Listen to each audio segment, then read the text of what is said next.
इशा की नमाज के साथ वितर पढ़ लिए जाए तो क्या सुबह उठकर तहज्जुद की नमाज पढ़ी जा सकती है? रसूल पाक कितनी रकत नमाज इशा अदा किया करते थे? अगर कोई वितर पहले पढ़ ले तो सुबह तहज्जुद पढ़ सकता है, बिल्कुल अदा कर सकता है।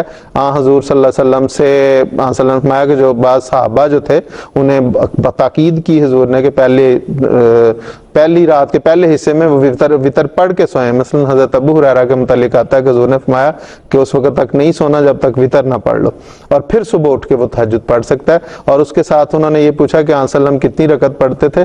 अहादीस में जो मुस्तनद अहादीस हैं उसमें 8 रकत हजूर तहज्जुद की अदा किया करते थे इशा की रकात के अलावा, और 3 रकत हजूर वितर की अदा किया करते थे, गोया 11 रकत। और बाज़ रिवायात में आता है कि हजूर फिर वितरों के बाद भी 2 रकत नवाफिल अदा करते थे, तो बाज़ में 13 और बाज़ में 11 रकत का जिक्र आता है।